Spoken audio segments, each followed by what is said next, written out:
Sebo ne banyabo mbalamusizaako abantu abali mu class muno mwebale emirimu zize wano kwogerako ku katono kubigenda mu maaso. Ennaku ntono ezakayita ng'asinziira mu kibuga London, leader wa opposition omukulu Joel Ssenyonyi ng'ayita ku mikutu ya social media egy'enjawulo ku X ye yakuba enduulu oba ggwanga mugye ng'alaga nti afunye amawulire ageesigika nti ababaka ba palamenti abawerera ddala kumpi bonna ab'e NRM n'abamu ku ffe aba opposition nti babadde bafunye miliyoni buli omu 10,000 okuva eri omwami Museveni okusooka ng'abeebaza brother nkutumidde mwami Kiwanuka ng'abeebaza olw'okumuwagira ennyo ku tteeka ly'emmwanyi ng'akumpanya emmwanyi zaffe nga bwe mwalaba akasattiro akaaliwo, ate n'ekyokubiri nga yeetegekera okuleeta etteeka eryongera ab'amagye amaanyi okuwozesa bannansi emisango bazeewo ekyo kkooti teyajjawo ekya kooti maaso. Enduulu neevuga okuva e London era ekyavaamu emikutu gy'amawulire mingi, ekintu ekyo ne kigibaka era buli wamu ne bitandika okutambula. Mu kusooka nali ndowooza nti bakoze nga bye bakola ebyo bulijjo ebyokukwata ssente ne bazitera ku akawunti zaffe ne bazituuma amannya amalala, naye oluvannyuma nagenda okulya ngaga nti ate ssente bazinoonye kiro abamu ku palamenti abalala wa mukyala Anite, ne mmanya nti ebyo bifuuse kati byampuna kubanga kizibu nnyo okufuna obujulizi bwe buti obuse mu ddiiro. Naye olunaku lwajjo mukulu Muwanga bwe yaleese ensonga eno mu ddiiro mu palamenti ne ndaba nga mukyala oyo yali minisita oyo omukyala ng'amusitukiramu ku point of procedure Opendi, ne mmanya nti ekintu kino kirabika kya mazima ddala kubanga nalabye nga bafuba nnyo okuvubiikiriza aleme kubyogerako. Of course nga speaker wasuubirwa ne yeebuzaabuza n'ekyobuuza ti palamenti katugambe kale batuwaayiriza, lwaki tetuteekawangawo obukiiko bubuuliriza ku nsonga eno? Mujjukira wano we twasayininga nga tugamba nti nno babuulirize ku byali byogerwa ku bakomishona naye ne ku palamenti yonna okutwalira awamu. Ekiteeso twakituusa paka mu palamenti nga tukisayininzeeko namba y'ababaka abeesalira eragirwa mu mateeka 185 n'omusobi, naye era baatufuulinga paka wetakyogerako nekikomaawo. Guno si gwe mulundi ogusoose nga tuyenda mu bululu nga waliwo ensonga ez'amaanyi mwami Museveni okugulika ababaka ba palamenti bw'ati, era ebintu ne bijjaawo ne byogerwako nebifuuka byampuna. Olunaku lwa leero abakulembeze baffe ku opposition batuuzizza olukiiko lw'abannamawulire era ne wabaawo okussa ekiwandiiko emikono ku kiwandiiko ekyesamula ssente ezo. Nze ndi mu kkubo ngenda ku palamenti nja kissaako omukono, ngenda kissaako omukono, naye guno kusiga ogenda osooka okusa ku biwandiiko w'ebitya mukono. Waliwo omulundi gumu twalina etteeka ly'ebisiyaga ne balikasuka ebweru nti nno ababaka tetwaweze. Nkulu Latif Ssebagala n'atukuŋŋaanyako emikono ne tusaako emikono, nekyakomaawo twasaako emikono ng'ababaka ba palamenti abaali bawagira ekiteeso ky'okugoba pulezidenti wadde twali batono n'ekyali kikulu ne batugamba bajja kufulumya emikono egyo ensi egirabe balabe bani abasayininga. Egyo twasayininga na wa mwami Ssemujju n'era tegyafulumizibwa era kyakomaawo. Ennaku ezo twasaako emikono ku kiwandiiko ekyesamula etteeka ly'emmwanyi era twasayininga kyakomaawo. Kati fe abaka abamu abatono abali mu palamenti okubanga enduulu nga waliwo obunyazi bwe buti tuba twagala kufuna ki? Njagala kubanyumizaayo akagero kamu akafaaza omu bali mu misa n'agamba abakristu olunaku lwali lwa makungula mu kereziya ng'abantu baleese ssente era lwali lunaku lwa kuwa kimu kya 10 nga bakuŋŋaanyiza ebibbo bijjudde. Faaza n'agamba abakristu nti muzibirire tusabe ate buli kyenjogera nammwe kimuddamu. Kakati abakristu ne bazibirira nga Faaza buli kyayogera bo kye baddamu. Wakati mu misa Faaza yalaba abasajja basatu ababbi nga bayingira mu kereziya batambula bagendera ddala wali awali ebibbo omuli ssente babisitulewo. Faaza n'akyusa essaala n'atandika nti bannanga ababbi baabo naye bano abakristu bo olw'okuba baali bazibiridde ng'ate Faaza yabagambye ekyenjogera kyemuddamu nabo baddamu kimu nti ababbi baabo. Faaza n'agamba nti bannange mutunule, nabali ne bagamba nti bannange mutunule. Eno agabbi ne gategera abantu bazibiridde. Faaza yekka yalaba omu ate agezaako okuyita abantu ate abantu bo balowooza nti bali mu ssaala.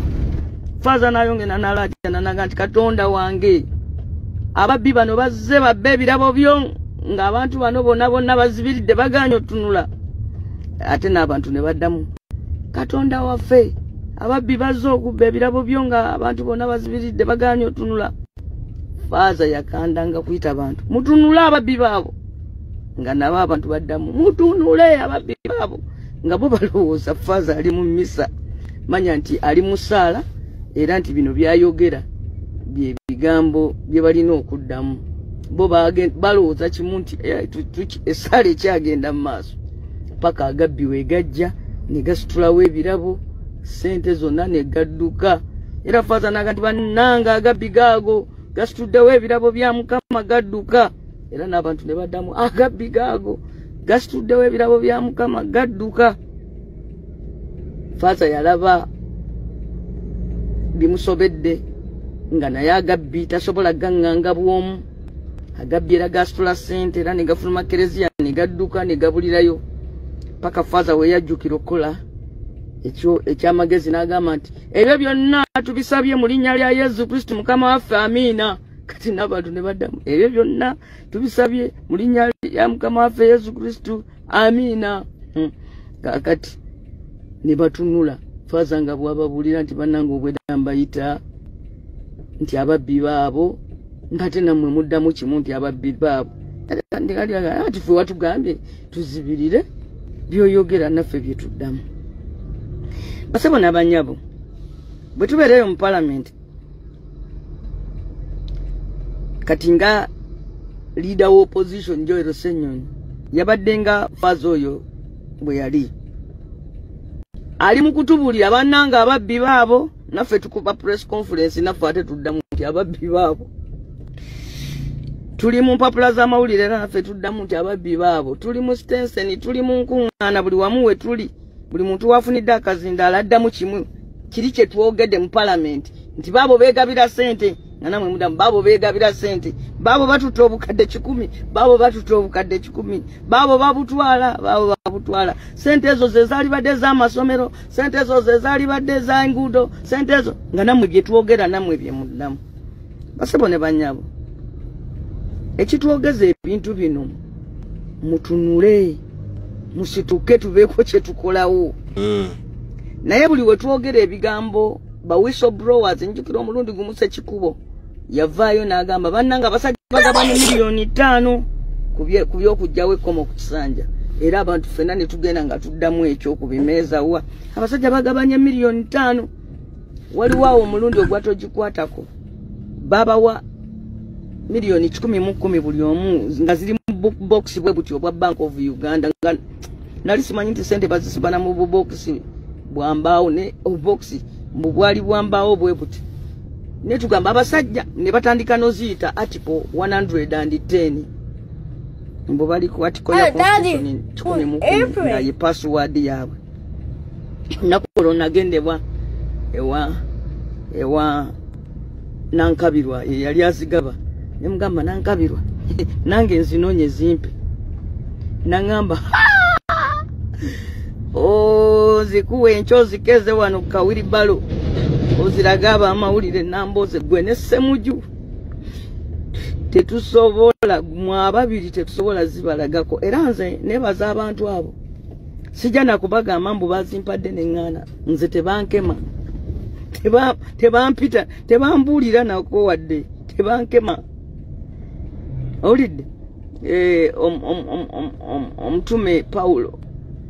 Peter yawandiika Petero nagamba nti nze ndi musibe ku lwa Kristo era ekyo kimponya ebintu bingi nti n'abalinkemye bagamba omusajja wa Kristo oyo togendayo naye naffe abamu Katonda atuyambi titweterawo embeera abantu ne bamanya oyo namboze tajja kukkiriza ne bwona omugamba kakati ffe tubeera bamukisa n'okukemebwa titukemebwa naye kyenjagala obagamba ntulekerawo okweyisa ng'abantu bali abali mu kereziya nga faaza ababagulizaako nti ababbi baabo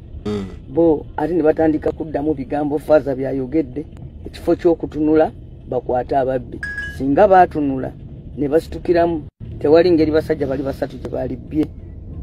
birabo ne bannayuganda singa bwe twogera bwe tutyo namwe musitukiramu mwawulira wano e Kenya abantu balumba palamenti ne bafubutula ababaka ba palamenti ne bagenda ne mu kantini ne balya emmere yaabwe ne babagoba emisinde kyekyo gamba congregation nti banaye mutunule abantu ne batunula naye nammwe mubanga temufunamu ng'amawulire just mawulire breaking news ababaka bagabanya obukadde 10 kuba ate kuba ssenyonyi era naffe tubadde tubagambye kati waliwo news jo breaking Ugandans you should learn to act tulina okuyiga ba whistleblowers nga bafuuye firimbi fete tusitukiramu ne tugoba ababbi otherwise kati kifuuse kya bulijjo atugenda mu parliament tusayininge ku kiwandiiko I mean ngeri baseka waliwo ebbanga ku zino ze baleeta officially ne baziteeka ku account muzizeeyo in fact bo bennyini ab'NRM be bakulembera n'okubanja ffe ab'opposition ab'opposition muzizeeyo kwegamba bo balina olukusa olubba tekikyali kubo tekikyali kyakive ekirala be bagabira babi naye atagaba yagaba era ne beewana n'okwewana n'obasanga ab'NRM bonna eyo baladisi bani nga babitambuza era palamenti babaguliridde ababaka babatunze babaguliridde obukadde 10 naye yagaba tumukole tutya azijjawa definitely tatunda nteze zino ze sente ezaali badde zikola ku nsonga z'eggwanga ze sente Mwami Museveni zajja akayanira nti munteeremu obuwumbi 19 obuwumbi 96 mu budgeti bwa president kugaba nazo nazitwala naleeta ne supplementary buli naku supplementary ne zibanga supplementary kyokka ate ne banafu abo bazitwala sente ezo zibayita mu ngalo nabo baavunga ffe ogenda mu parliament ennaku zino for example ate kyebabeeredde omusaala omutuufu ogw'ababaka ba parliament ennaku zino gulemye osasula guluddeyo tegujja kyokka ezigulirira ebbali eno zo gye ziri so that bakwavuwaza nnyo officially sente z'olina ofuna officially ne zitajja ate bo ne baleeta bait akatego bakutege era n'abo abazifunye bazeewola dda ate mu bayindi bazi basu Betty namboze bakireke mama mukono batumuulide Madam Teacher yawadde solution ye ekino okukolebwa okutaasa ensi yaffe ekino okukolebwa kulanga tutaasa obubbi bw'ensimbi zaffe abantu ne babba ne tukuba bukubi enduulu naye nga tuwale kikolebwa tulina kusitukiramu tubeeko kye tukola tulwane lutalo nantalimegwa twegobeko ababbi twegobeko abaffe twegobeko abakumpa twegobeko abalyaza amaanyi kyokka kye tulina okukola kitali ekyo bajja kubanga batubba tukube endulu bwe tukaaba batubbye nga bo bongera kubba. We have to stop it, we have to stop them. Kyokka kino okukolebwa